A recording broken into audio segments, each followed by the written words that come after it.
All right, let's jump into this first story from Yahoo News. Whoopi Goldberg to Anheuser-Busch on conservative backlash. Don't let them scare you. Let us scare you. Oh, boy.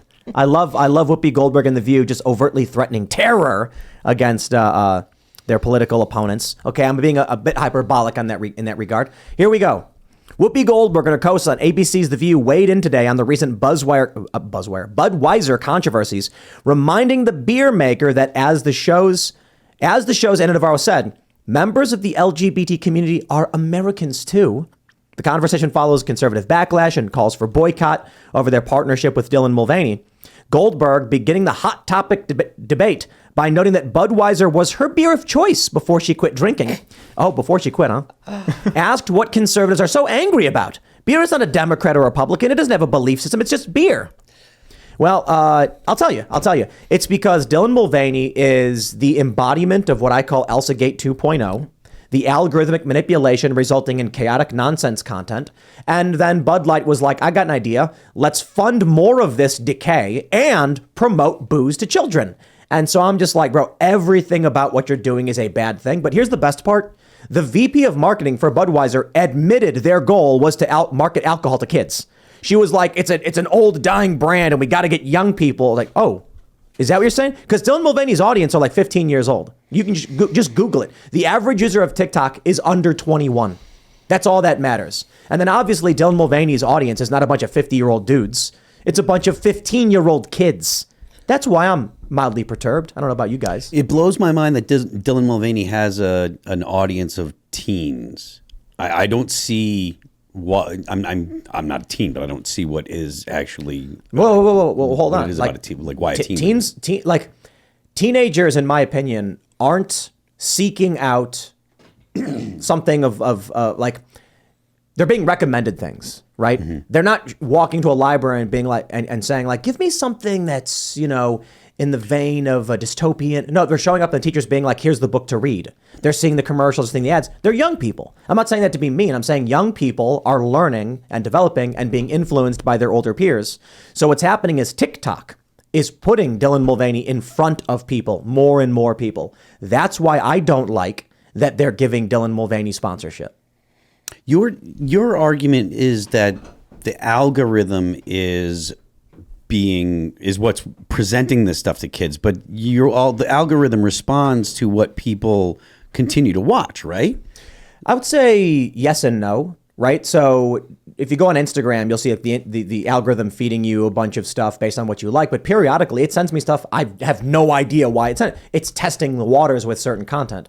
You could argue that with TikTok, they put this content out there and it got a response, right? But the reality is we already know and now especially from the Twitter files, they put their thumb on the scales and they choose what is or isn't allowed.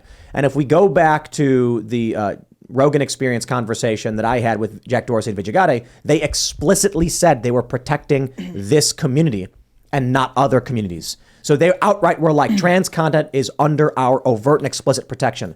That means that if Dylan Mulvaney came out with like a video debunking critical race theory, it's not going to get play. Timcast IRL on TikTok, banned. Because they choose, we aren't allowed, Dylan Mulvaney gets protected and or promoted. And I'll give you an example. I was talking to these people last weekend about exactly this and why Dylan Mulvaney is bad. And the easiest way to explain it is, first, regular people like Whoopi Goldberg and default liberals look at Dylan Mulvaney and they're like, it's just a trans person. But Dylan Mulvaney is not. Dylan Mulvaney, I don't believe is trans. I think it's all just part of the algorithmic machine. The example I use is how young girls are developing Tourette syndrome. Have you guys seen this story? Mm-hmm. Yeah. From Instagram and TikTok, teenage girls started seeing massive spikes in Tourette tics. Because what happened was a few young women with Tourette syndrome got prominent followings, and they would make these videos where they would be like, sometimes it's like and then I'm trying to talk and then young girls started imitating this content and actually developing this social behavior and making more and more content about it. That is exactly what Dylan Mulvaney is. Dylan Mulvaney gets fed this content, tries to make content that will get Dylan Mulvaney famous, figures it out, and it's creating a feedback loop that is melting people's brains. Now, with the Tourette thing, we know Tourette's is not good.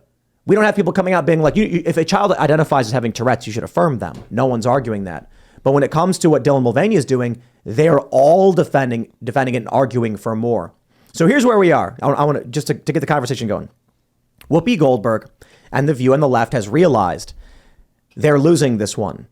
And they have made it explicitly clear to Anheuser-Busch, fear us. Because all I said was this, guys, don't buy Bud Light. Don't buy Anheuser-Busch. You don't got to go protest. You don't got to make a phone call. You don't got to do anything other than buy a different beer. Easiest thing in the world. And they know, and to respond to that, they have to make sure they remind Anheuser-Busch that they engage in violence and terror. As an anecdote, I've seen some of my friends that are left leaning have a little pushback on the Bud Light boycott, and I feel like the pushback is because it's effective, and it's not. I don't think that it's going to have a significant effect on their bottom line. It's not going to be a monetary victory, but it's going to be something where it's going to inhibit other brands from doing this kind of stuff. Because I mean, June is only a month and a half away, and it's going to be everything's going to be Pride for the whole month. So I think that this is more about messaging to brands, hey, look, at least a little bit pull back on it, maybe, I guess. I think that's what they're going to pick up. Did that article also say that beer doesn't know a political party? Have they ever been to a microbrewery? Have you ever, if you went and polled the people at a microbrewery about who their political affiliations are, who do you think that would be? It may not have a political opinion, but it knows that it's better than you at the very least. That's the one thing that I thought she said that was correct. Beer should not have a political party. I don't need every single product that I get to have a political party attached to it. But what Budweiser just did was the dumbest thing I've ever done or ever seen. I've never seen a company shoot themselves in both feet so quickly. Well, I would agree with you maybe 2 years ago, but now I'm like, no, I demand all of my products just come out right now and say Trump 2024 and fly American flags. That's it. If a company comes out and they're selling flip-flops and they got American flags, I'm buying them because I'm at a point where I'm sick of people like Whoopi Goldberg. I'm sick of what Anheuser-Busch did. If Anheuser-Busch just said, I don't know or care, here's beer, I'd be like, well, it is what it is. But they decided to get involved, and then they give more money to Republicans. Don Jr. pointed that out and said, stop boycotting them. And I'm like, no. If they know that Republicans butter their bread to the point where they give more to Republicans, then they should come out and say, along with the money we give you, we're going to apologize for pissing you off. They could not even do that. But you said, Phil, you don't think it's going to be monetary? I'll tell you what is bad. There's that, what's that guy's name? Riley Green, the country singer. Yep. We had a story on Timcast.com. He had a line in his song where he said, the cooler is always full of Bud Light or whatever. He changed the lyrics at a performance to they're always full of Coors Light. And look, some people might find that silly, but that does matter to a brand. You were so iconic that a famous country music song referenced your brand. That's something you cannot buy. And you've pissed off people to the point where now your rival, your competitor, is getting that value. That's bad. I wouldn't be surprised if we see Coors stock going up because of this.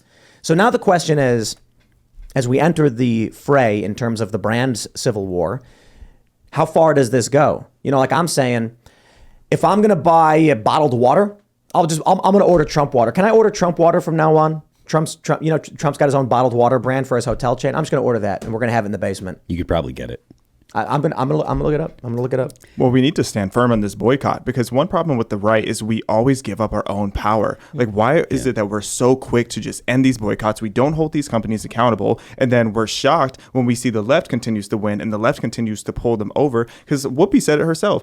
They shouldn't be scared of us. They should be scared of them. That is very intentional, and they're winning because they'll actually try to cancel a company. They'll stop putting their dollars towards something. But conservatives, we always choose convenience.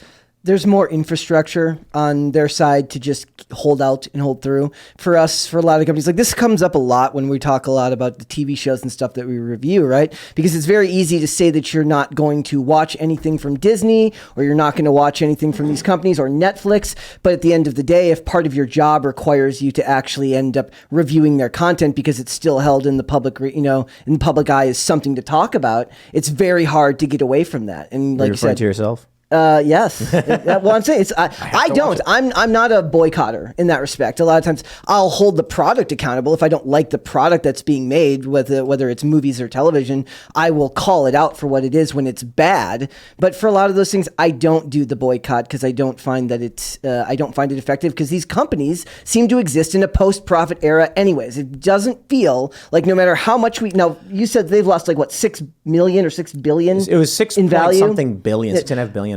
Every time that we talk about this with Disney or something like that, they fire a few thousand workers and then next year they're just right back where they were before. And I don't see it. Maybe it just needs to be held at a stronger pressure point for a longer period of time. But I do think that we overestimate our... Go ahead. I'm gonna say this is why it's like the most important culture war battle. It's too easy. Yeah. It's too easy. It's too easy for me to be like, hey, everybody, you want to help win the culture war? Buy a different beer. That's it. You don't got to stop drinking. Yeah. You don't got to go to a different bar. When you go to the bar, you sit down and say, but no, what do we got? Coors. And it's why it's so important that companies like Daily Wire and Eric DeJuly are making their own products. Obviously, I'm talking in a different medium here, but making an alternative to what you're being fed by these companies is extremely important. I don't think Bud Light did this stunt for consumer profit, though. I think they're just trying to raise their social credit score, essentially, because these big corporate investing firms, they are all about the social credit score. And it's called, I believe it's Consumer Equality Index, or I forgot what the C is, Corporation Equality Index. And that's like one of the most weighing factors in the social credit score that these companies have. And that CEI, it was founded by the biggest LGBT lobbying group in 2002. And so then Bud Light would already is like a formerly extremely pro-America group, and a lot of these people hate America, is probably already seen as in the negative. So they have to like earn their way back forward. Exactly. Well, thanks for watching this clip from the Timcast IRL podcast. Hang out with us live Monday through Friday at 8 p.m. and become a member over at timcast.com for uncensored, members-only shows exclusive. Thanks for hanging out, and we'll see you all next time.